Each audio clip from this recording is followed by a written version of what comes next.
Hello everyone, Kirmango here again to do a card review for the additional cards for World Uprooted expansion. This is the mini expansion, all of the cards have been revealed.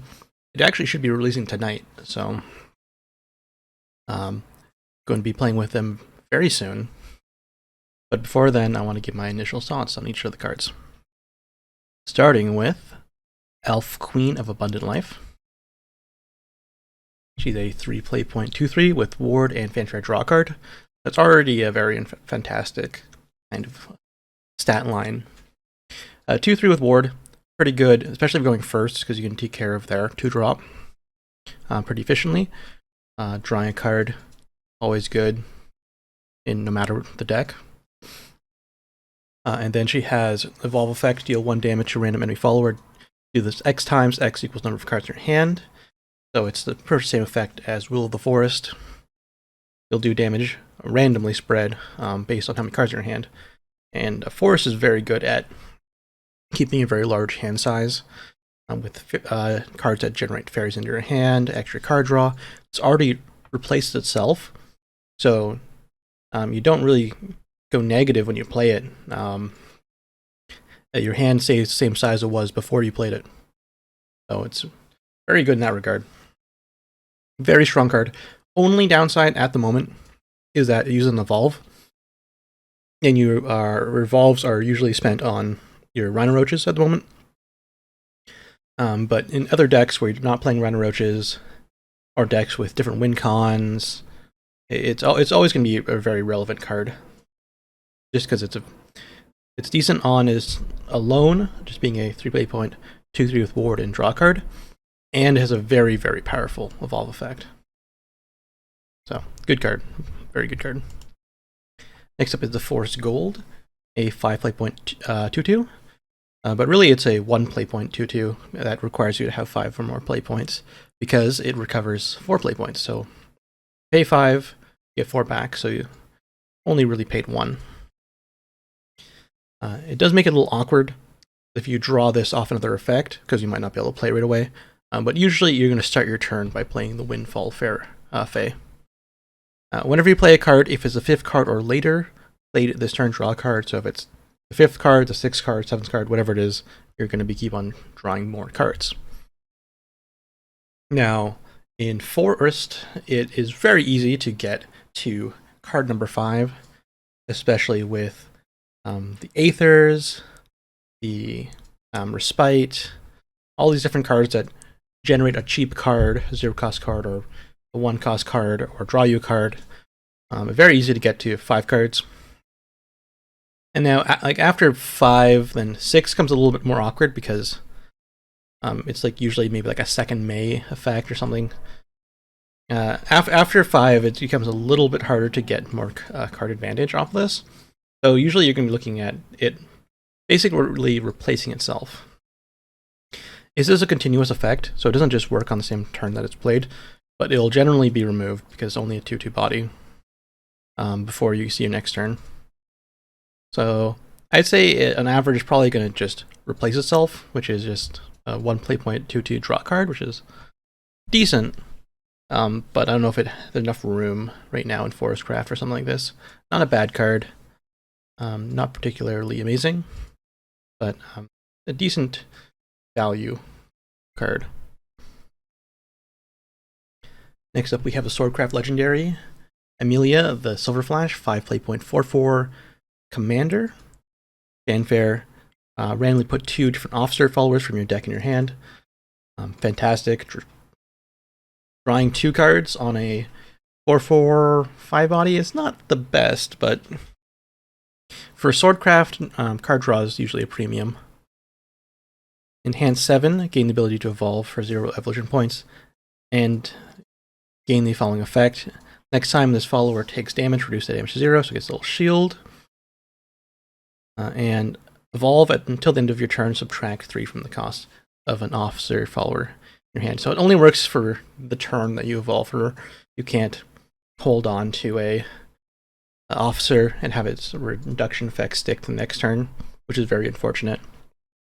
So usually you have to play the officer immediately. First one that comes to mind is Geralt, because he gains Rush when you have a commander in play, and he's a 3 play point 3/3, so he becomes 0 play points.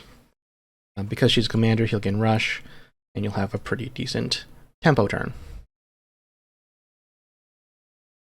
And essentially draw up to 3 cards, because she draws you 2, and then he will draw you another one in your next turn, because Geralt draws a commander card.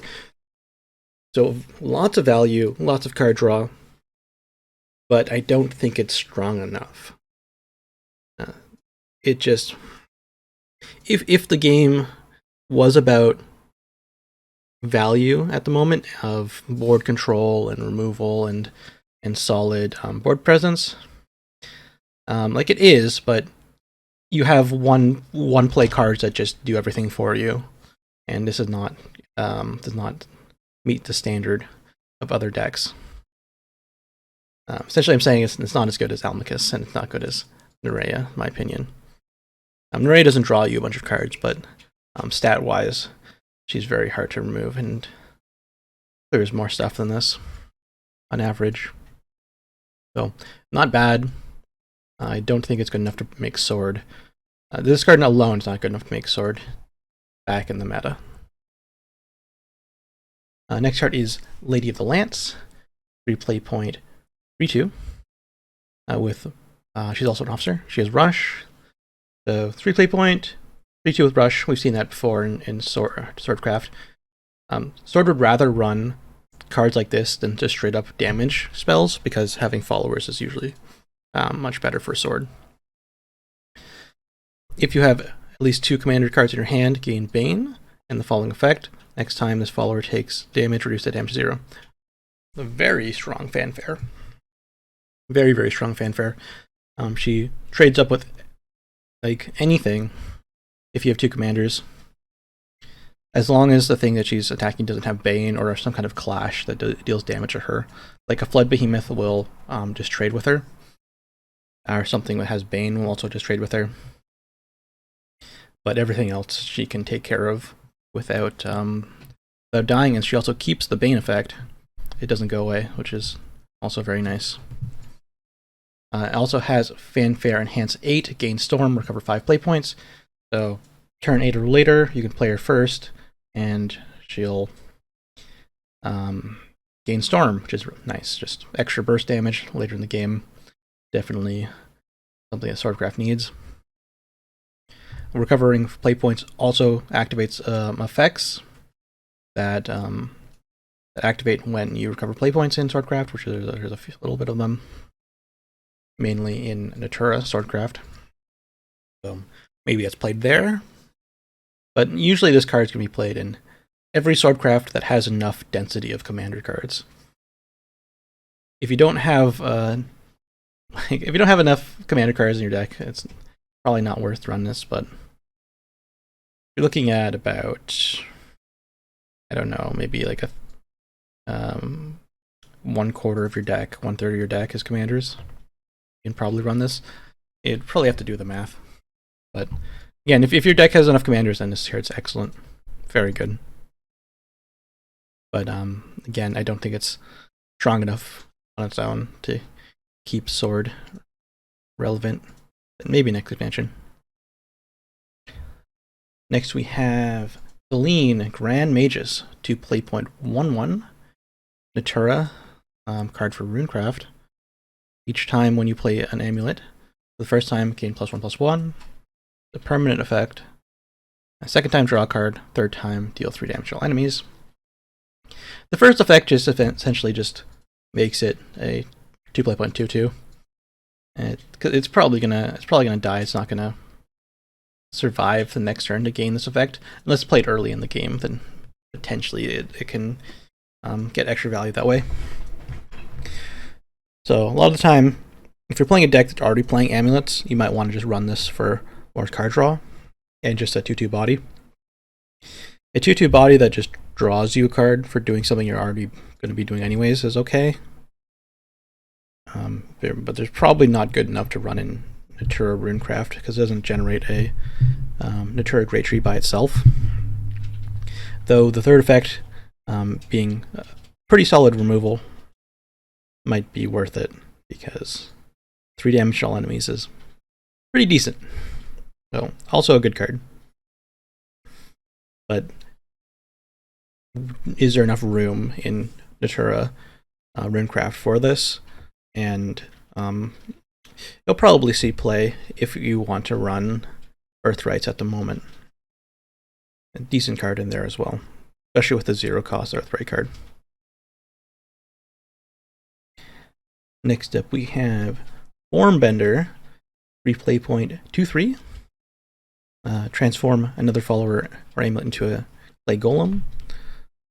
If this card has been spell boosted at least 5 times, the selected card was an allied card, transform it into Eldritch Chimera instead.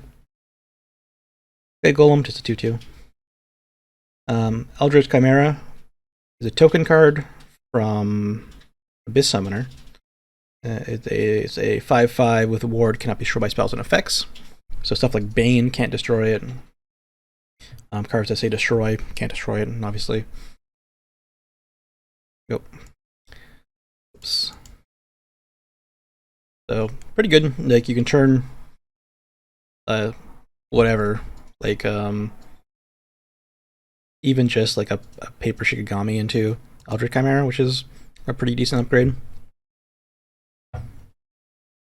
It also has the upside of being able to turn any of your opponent's things into a clay golem at all times, which is nice.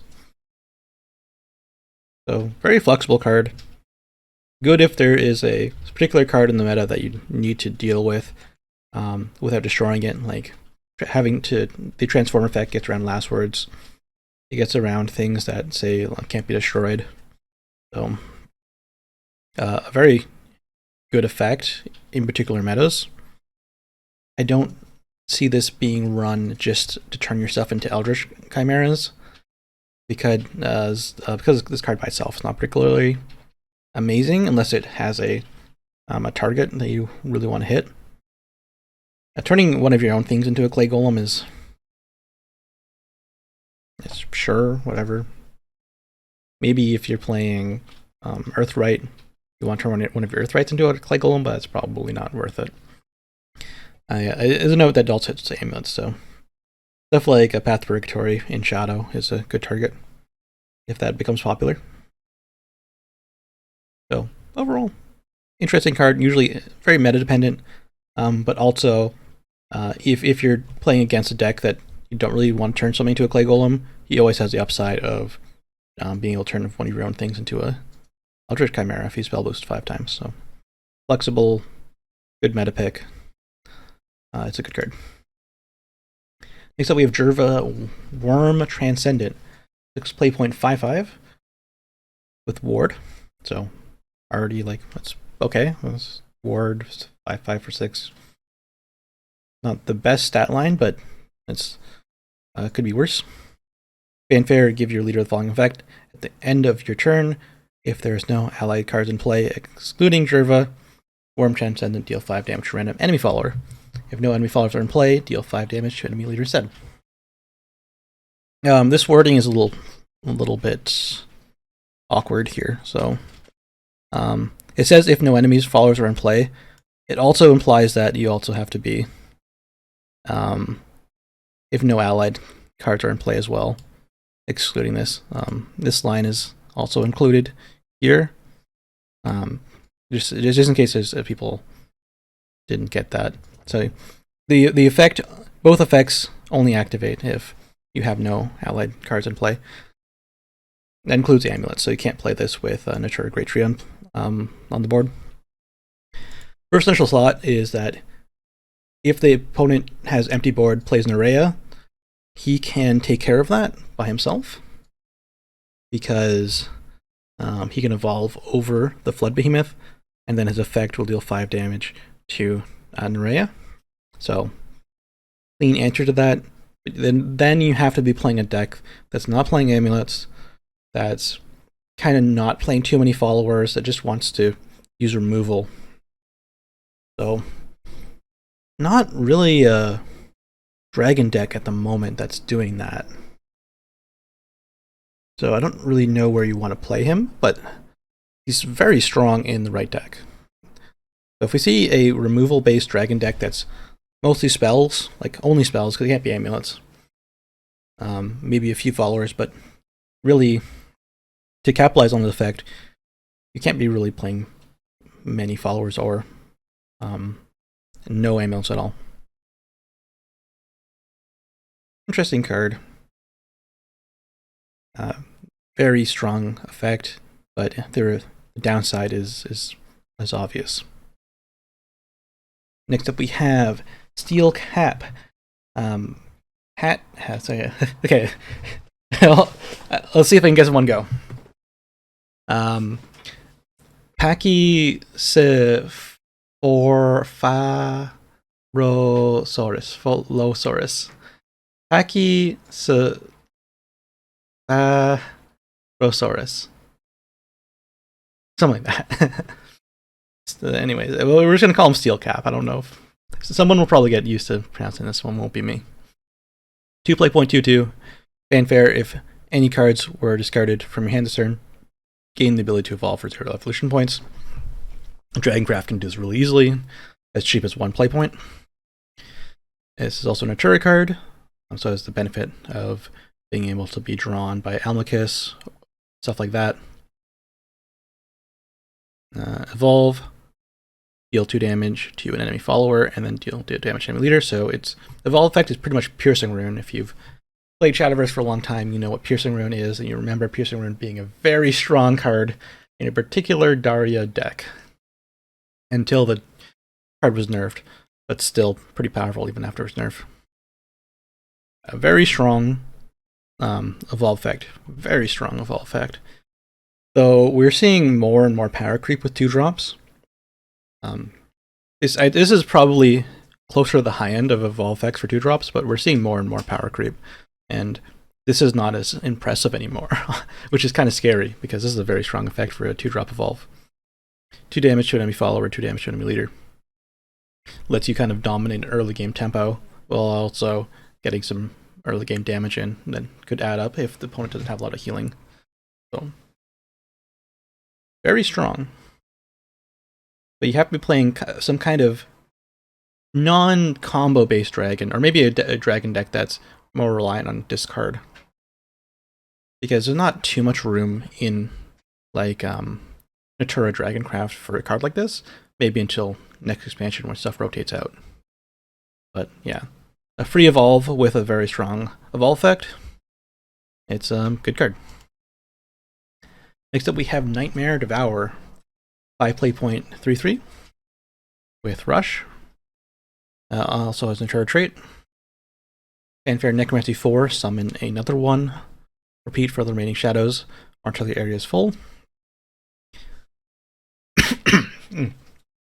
So it's kind of like the Ector's zombie effect, where you just keep making zombies till the area is full, or you run into shadows.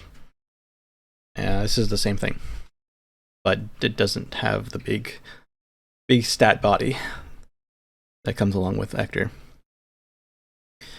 Also no attack boost, which is also a big difference. Randomly activate one of the following effects. Last words, restore 2 defense your leader, gain 2 shadows. Personally, I'd prefer if it got both effects every time, but whatever, we can't get everything. Restore, so restore 2 defense your leader. Pretty preferable if you're playing against an aggressive deck or burn deck or anything that wants to combo you down that can't just kill you in 1 turn. So the healing's always good, that's what I'm saying. Unless they're a full-on OTK deck, then healing's not that good. Gaining shadows is okay in the right deck. Depends on what deck that you're playing. If you're playing a deck with like a heavy necromancy costs or something with Gramarye, then getting the shadows is nice. If your only necromancy card is Nightmare Devourer, then it's okay if you play another Nightmare Devourer next turn, or like maybe a turn after that. But not very good if you're not and you'd rather get the heal. Another thing to note is that each body has last words, so it's good for Toto or Toth. Toth would be usually the win con for Natura Shadow, So this might have a spot in that deck. I can't see it really seeing play in any of the other major shadow archetypes at the moment, like Yokai or Hades, because Hades really needs you to generate all the shadows, and this eats your shadows up. It gives you negatives in the shadow, so you don't really want to play this and something like that. So mainly Natura Shadow. And I don't know. I wish I had both of Last Word effects. Then I'd really raise this card, but the randomness kind of hurts it. Next up is Sarcophagus Wraith, replay point 1/2. Fanfare, summon a Fabled Treasure. So also a Natura card. Hand 6, summon a Profane Resurrection, evolve this follower. Fabled Treasure is a amulet that whenever an allied follower is destroyed, destroy this amulet, draw 2 cards, restore 2 defense to your leader, gain 2 shadows. And Resurrection is whenever an allied follower is destroyed, destroy this amulet, summon a Lich and a zombie. Is that right? I think that's right. It has to be right. I remember it being different, but I'm probably thinking of the rune version of this. Yeah, so anytime one of your allied followers is destroyed, which would usually be the Wraith itself, in the early game. On face value, you can say this is a 3 play point, 2/3, that when it dies, you draw 2 cards and gain a bunch of shadows, because it gains you a shadow when it dies. Fabled Treasure, when it's destroyed, gains you a shadow, and you gain 2 more shadows, so total gain of 4 shadows plus, pretty good. And that's enough to get you 1 free Nightmare Devourer, so that's alright. Draw 2 cards, heal 2 to leaders, really nice. So, Fabled Treasure with this, really good drawing redrop. It just requires a last word, but not really a last word, but like has to be something has to be destroyed on your board. So you could play this before you trade off your 2-drop, and then trade off your 2-drop if you only get the effect. There's a lot of different ways you can play this. The opponent might do stuff like stall you though, so they don't want you to get the draws, but not destroying any of your followers and not letting you destroy your own followers. That's potential plays, but I wouldn't really worry about that. The Enhanced 6 is a nice bonus, especially that it evolves the follower for free. You get a 3/4 with Rush, 2/2, and a 4/4 when something dies, so pretty good value. And you also still get the Fabled Treasure. I think this card's really good. It's just more of a value card and not really a win con, and Shadow really turning in the major win con department. Next up is Rune Web Spider, 10 play point, 5/10. Crystallize 2, count out 10 during your turn. Whenever an allied amulet comes into play, subtract 1 from the countdown of this amulet. Last word, summon a Rune Web Spider. Rune Spider is a 5/10 Natura follower. During your turn, when this follower comes into play, all enemy followers cannot attack until the end of opponent's turn. Once on each of opponent's turns, when the opponent plays a follower, it can't attack until the end of opponent's turn. So immediately comes out, it just stalls everything on the opponent's board, which is very powerful. If the opponent is has 5 things and they're board locked, so you potentially could board lock the opponent, especially if they're playing Machina, Bloodcraft. You can easily board lock them with other tokens. And if they're board locked, then it's pretty difficult to remove this aside from stuff like Technolord.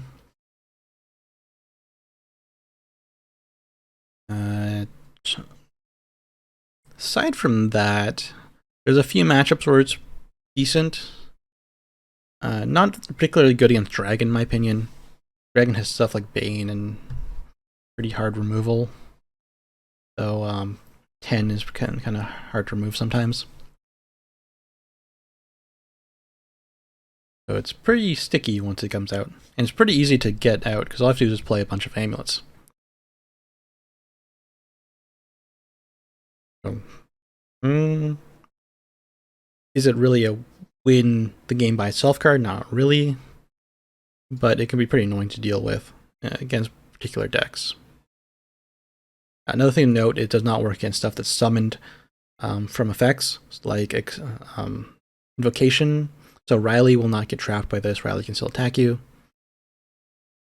and OTK you, so it's not good against that. It won't work on any of the followers summoned by Q-On, so it will only trap Q-On and not any of the followers that he makes, so they still have Storm. So not particularly great against that. And this will just die to Fiery Embrace. So, few matchups where it's okay. And doesn't really save you against Burn Bloodcraft. They just throw burn in your face still. Yeah, if you can get this out early, then it's really strong, but Countdown 10 is still quite a bit. And not a lot of Bloodcraft decks play a lot of amulets at the moment. Next up we have probably the strongest card in this mini expansion, and it's for a class that's arguably one of the strongest classes in the game right now. The Ravening Corruption, 3-play point, 3/3. Fanfare, if an allied amulet is in play, deal 2 damage to an enemy follower, so just a nice upside tempo play. A 3-play point, 3/3 that just destroys one opponent's 2-drops. If you have a tree in play, that's pretty good. That's just excellent value.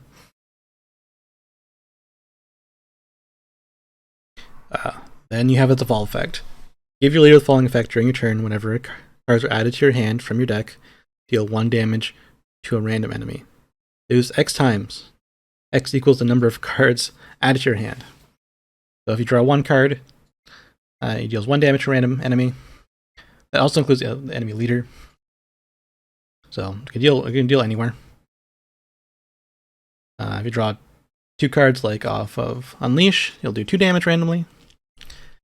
If you play Almacus with 9 cards attached to him, he'll deal 9 damage randomly to everything after he blows something up with his effect. So you can see where this gets ridiculous. Mainly with Almacus and it drawing you a full new hand, every card counting, and the fact that he'll blow up one of the opponent's cards. If the opponent only has 1 follower, they're likely taking 8 damage to the face after you play Ravening Corruption and Almacus, which sets them up for an easy lethal in the next turn with different combination of just card draw and Storm. So, absolutely nuts. Mainly because the enabler of Almacus. Aside from the combo with Almacus, it's just a decent value card. Getting a little bit of extra damage here and there from drawing cards is just decent, and then you're not really losing too much by playing this guy because he's already just a 3-play point 3/3 with a fanfare upside, so really, really strong.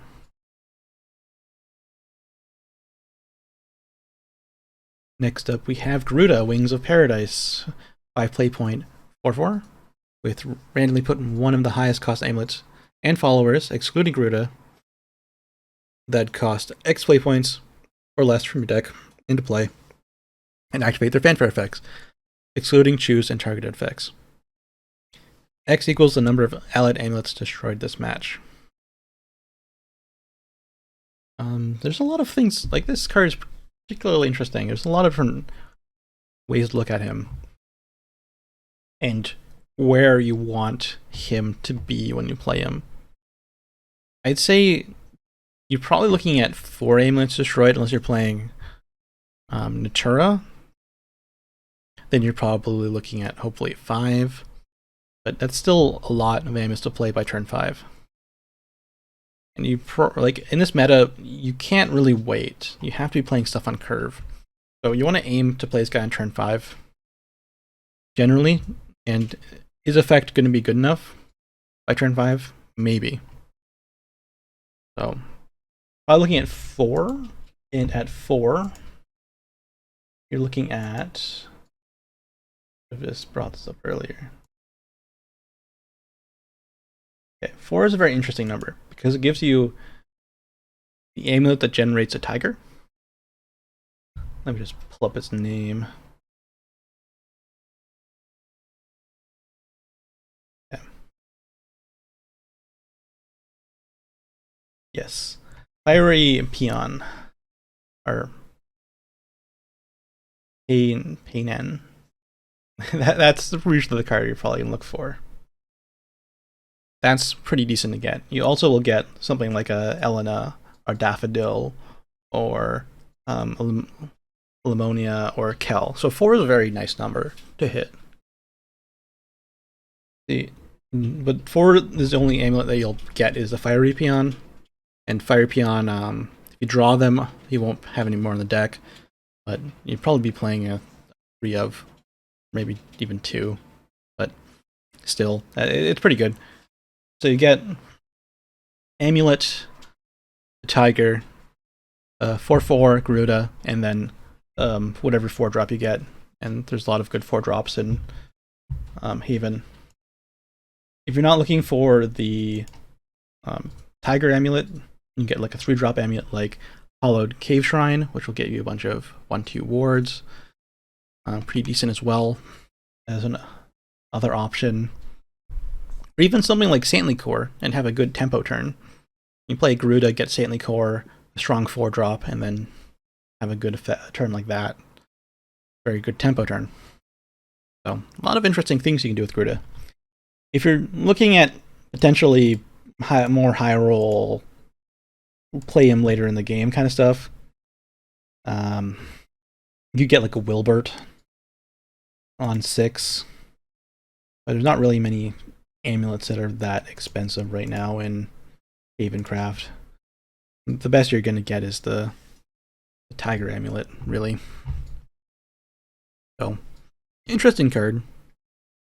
Lots of stat value, and depending on which 4-drop you pull or what card you pull off of him, it could be a very strong tempo turn, especially something like a Kel.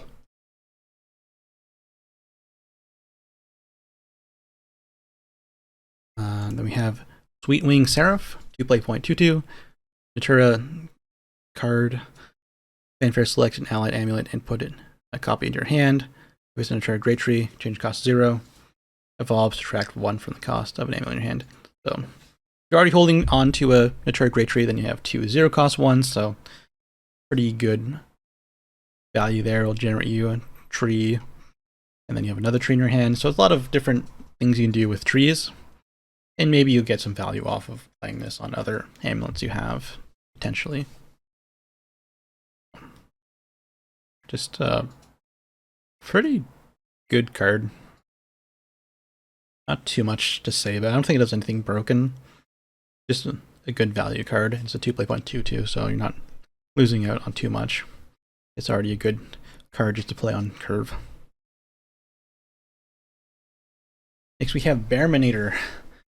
6-play point 6/6 with Rush. It's a Machina and a Natura card. Whenever an allied Machina or Natura follower attacks, recover 1 play point. This also itself. End of your turn, if you have 1 play point, deal 5 damage to random enemy follower. Then if you have at least 3 play points, deal 3 damage to all enemies. Pretty strong. So like when you're looking at Jerva, the first thing that comes into mind is this guy can deal with Nerea if Nerea comes on an empty board, because he can kill the Flood Behemoth, and then his effect will destroy Nerea. So we're looking really that's really the parameters we're looking at. Can you deal with Nerea? Are you a 6-drops and can deal with the best 6-drops in the game? And it can, so definitely playable. And if anything that can deal with Nerea, can usually deal with a lot of other things, because a lot of things are weaker around this around these turns of turn 5 and 6. So very strong tempo play. And then later in the game, or if you have some kind of high roll effect where you already have things in play that can attack, then you get the upside of dealing 3 damage to enemies, and then he becomes Nerea, and then your opponent's like, well, if they don't have an answer to it, then they lose the game. That's essentially it. we're going to might go into a meta where whoever plays the more powerful 6-drop and doesn't get removed wins the game. But we have really strong 7-drops that can deal with stuff like this. So yeah, might be a meta where you have to be playing that kind of stuff to survive, which limits on what kind of decks can be played, which is a little unfortunate because it's very high power level cards kind of dealing with each other. And if you don't have them, then you're kind of at a loss. So, very strong, very, very strong effect, and something that you can actually see play right now. Except we have Laser Shell Tortoise, 5 play.15. It's also a Machina and a Natura card. It has put a Machina or Natura follower from your hand into play, give it Rush, and the following effect, end of your turn, return this follower to your hand. Now, there's not too many things that you really get a benefit from doing this, aside from like the Furies that you can generate off of the Choose spell for Portal, the Rowan Choose spell. That's kind of a high role play, but that's an option. But usually the best target's going to be the Bear Manator. And you get the Bear Manator on 6. On turn 5, you get its effect immediately. Recover 1 play point. Deal 5 damage to a random enemy follower before it leaves back in your hand. And then you can play him again. So, pretty strong. Is it worth playing this Laser Tortoise just for that?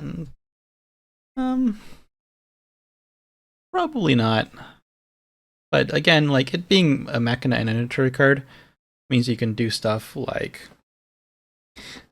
feed it into an Almachus, feed it into Baphomet, reduce its cost with the airstrike ship. There's a lot of different things you can do with this. And getting a Bear Manator out on turn 5 is pretty good. Even though it goes back to your hand. You can just play it again next turn. Last card we have is Myth Cleaver. 6 play point amulet. Count down 3, banish an enemy amulet on fanfare. At the end of your turn, banish a random enemy follower. This will banish 3 followers because it's counted 3. And banish 1 amulet. So lots of value here. Lots and lots and lots of value. Not particularly good against opponents that are going super wide, though it's at the end of your turn, so you kind of can control the randomness of this by picking and choosing which things you're going to remove before this Myth Cleaver effect goes off. Not too many amulets in the meta that you are like, super expensive to play. There's a lot of Natura Great Trees, which will get benefit from banishing. But aside from like PTP and Hades, there's not too many big targets. There's Elena's Prayer as well, but you hit a really major down swing on tempo, depending on how big the opponent's board is at that point. So could be good enough. Definitely lots of value for 6 play points, but you get a kind of a negative tempo turn, potentially based on what the board state's at. And it's really just a value removal card that doesn't really accelerate your win con, just slows down your opponent's win con. And if you have a really slow win con, then maybe this is okay, but it's kind of hard to be playing slower win cons at the moment. Everything's pretty fast. So really good, pretty good in a slower meta, but right now I wouldn't say it is the best option. So those are my overall thoughts for the mini expansion. Let me know what you think in the comments. What do you think is the best card? I personally think the best card is Ravening Corruption, but I haven't seen, none of the cards seem particularly bad. They all seem pretty good in the mini expansion, which is nice. Nothing stands out as just bad. Things are stronger than others, but nothing seems to be an unplayable option moving into the future. Alright, thanks for watching.